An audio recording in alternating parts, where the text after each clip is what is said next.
BSc part first, paper first inorganic chemistry. इस पर अब तक हमने 11 क्लास पढ़ी हैं। आज ये 12वीं क्लास है।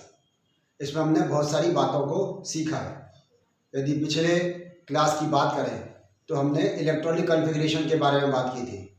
उससे पहले हमने अबाव प्रिंसिपल की बात की थी कि अबाव सिद्धांत के अनुसार किस प्रकार इलेक्ट्रॉन डिफरेंट ऑर्बिटल्स में भरे जाते हैं।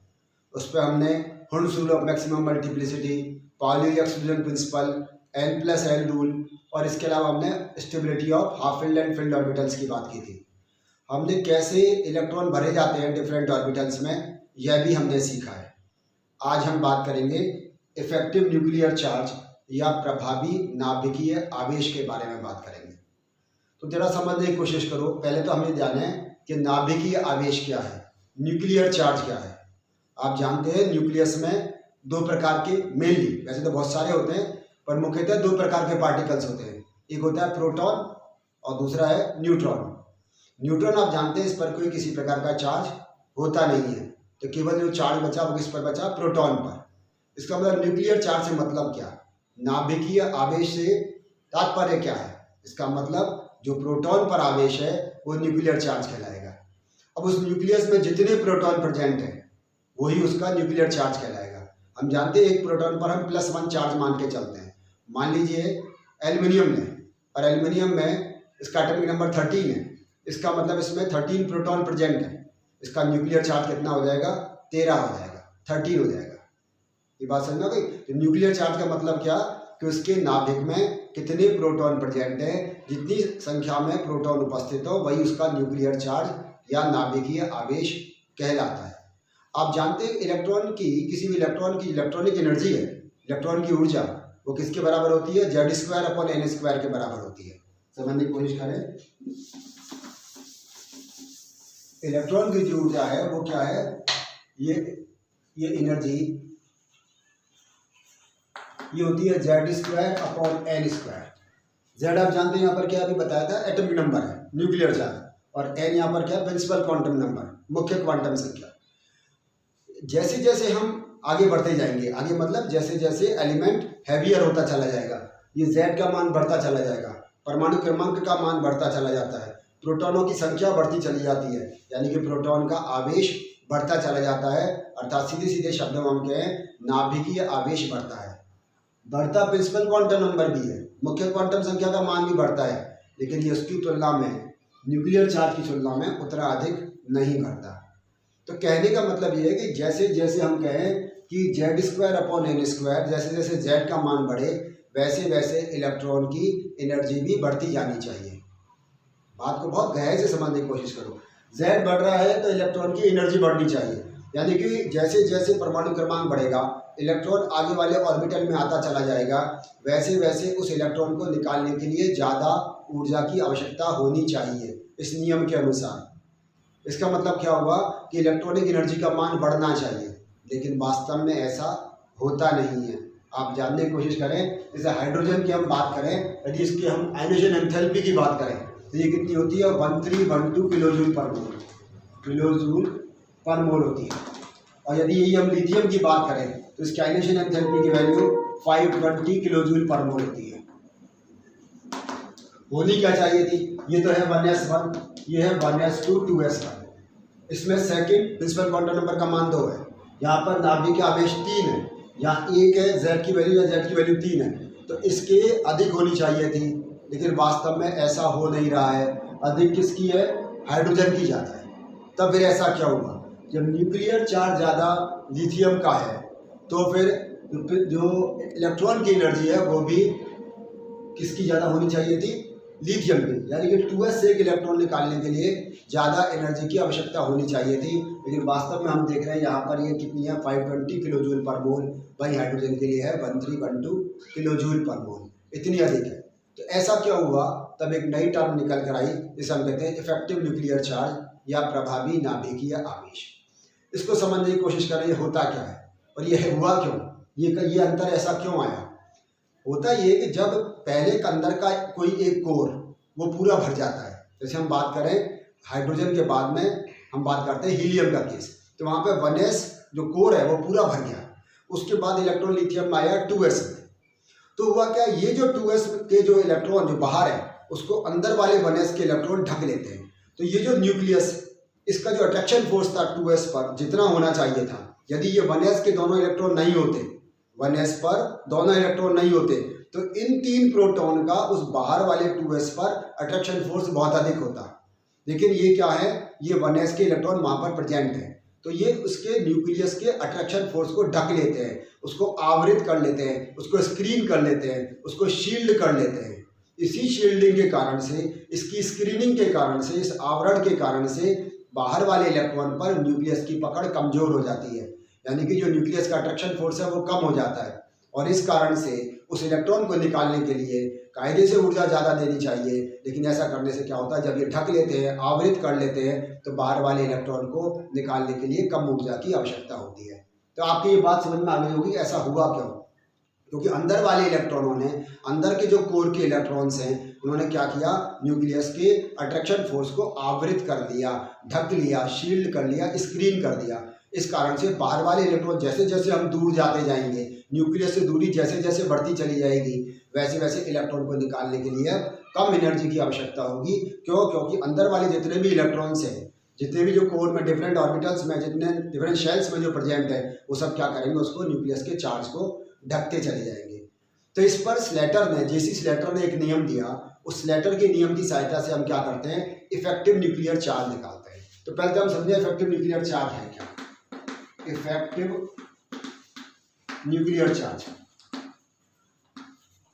प्रभावी नाभिकीय आवेश, ये क्या है, जितना भी न्यूक्लियर चार्ज है, न्यूक्लियर चार्ज, इसमें से शील्डिंग कांस्टेंट को, शील्डिंग कांस्टेंट या स्क्रीनिंग कांस्टेंट को माइनस कर दीजिए, घटा दीजिए, उसको सब्ट्रैक्ट कर दीजिए। तो इससे क्या निकल कर आएगा हमारे पास में, effective nuclear charge. Nuclear charge हमने जाना क्या है, न्यूक्लियर चार्ज है जितने उसमें प्रोटॉन प्रेजेंट है, ये तो न्यूक्लियर चार्ज तो फिक्स होगा।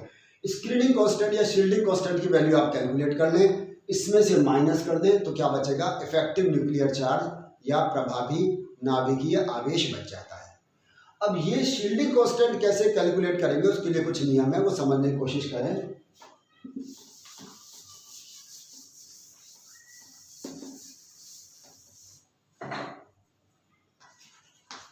कैलकुलेशन ऑफ शील्डिंग कांस्टेंट,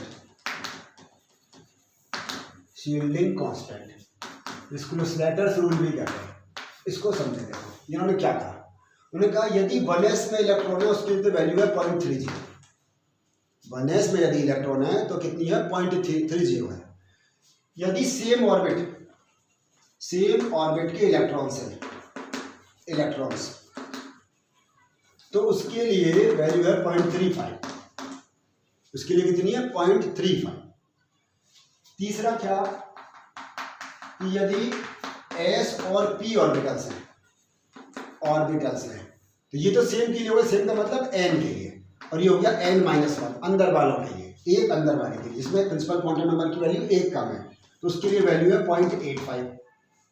और इसी s और p के लिए यदि ये n-2 एंड सो ऑन, और n-3 n-4 इस प्रकार से हो, तो उसके लिए वैल्यू है 1।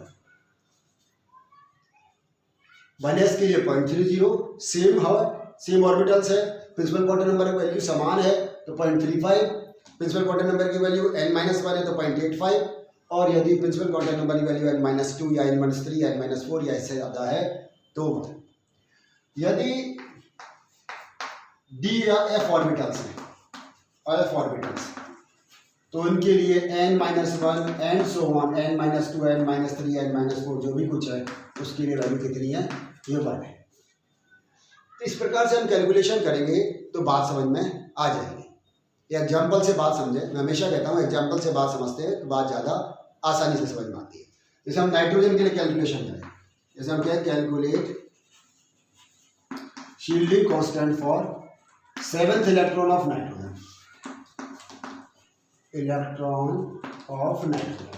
मानो हमने ये कैलकुलेट करना है, हम नाइट्रोजन का इलेक्ट्रॉनिक कॉन्फिगरेशन लिखेंगे 1s2 2s2 2p3, यानी कि हमको ये 2p3 में इस वाले इलेक्ट्रॉन के लिए शील्डिंग कांस्टेंट की वैल्यू निकालनी है।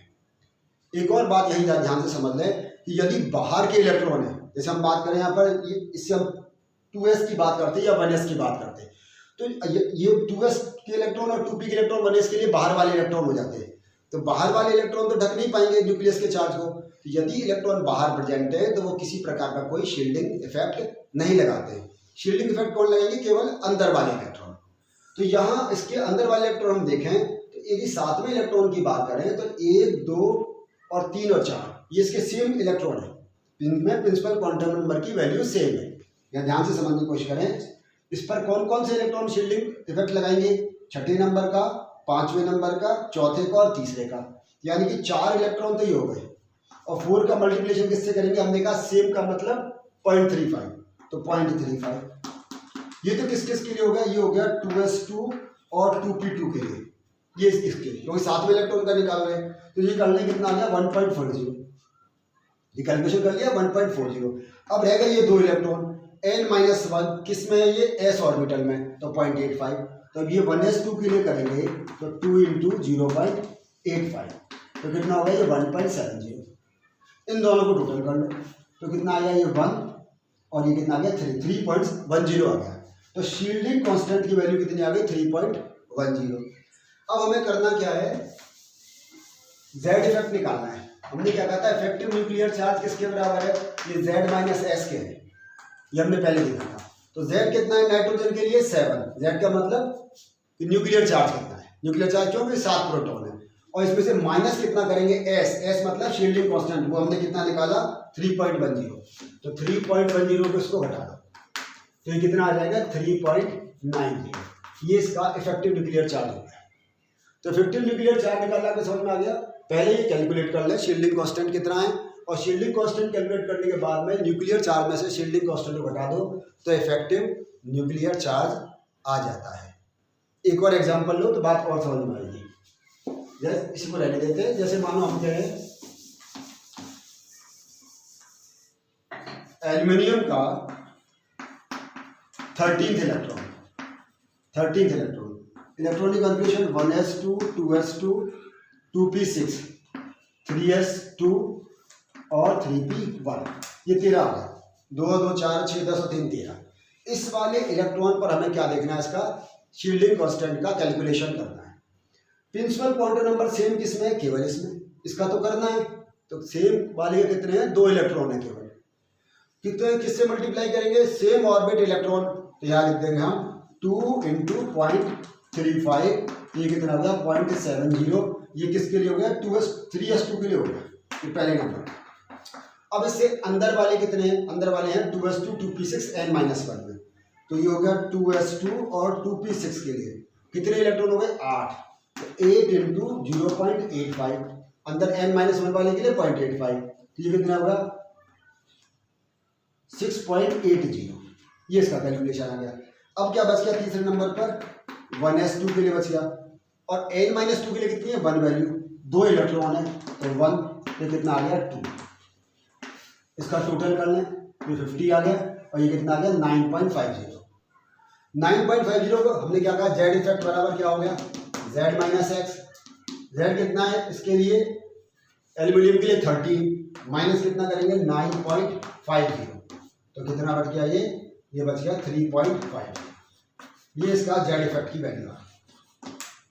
तो ऐसे आप आसानी से आपसे कोई भी पूछे, कोई सा भी आपसे किसी भी एलिमेंट के किसी भी इलेक्ट्रॉन का निकलवाए, तो आप अंदर वाले इलेक्ट्रॉन देखो, उससे अंदर वाले कितने इलेक्ट्रॉन हैं, और उससे आप इसका क्या करेंगे? इफेक्टिव न्यूक्लियर चार्ज आसानी से निकाल लेंगे।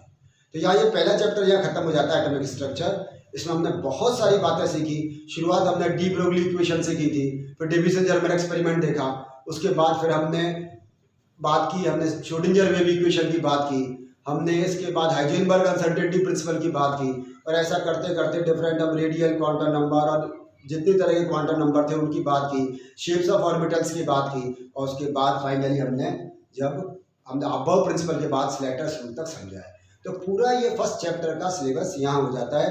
सारी बातें मैंने आपको बताई हैं, आपको समझाया है कि किस प्रकार से इसमें एग्जाम में क्वेश्चन आएंगे, कौन सा छोटे क्वेश्चन के रूप में आएगा, कौन से बड़े क्वेश्चन के रूप में आएगा, वो आप करें। पिछली क्लास में मैंने आपसे कहा था कि आप CBH की बुक परचेज कर लें, उसमें एग्जाम में जितने क्वेश्चन दिए हुए हैं वो सब आए हैं, तो उनको आप ध्यान से जब देखेंगे तो आपको समझ में आ जाएगा कि एग्जाम में कैसे क्वेश्चन आते हैं और किस प्रकार की तैयारी करनी है। तो तीनों ही पेपर में ऑर्डिक इनऑर्डिक फिजिकल में आप CBH की बुक परचेज करें और साथ साथ पढ़ते रहें उसको। धन्यवाद।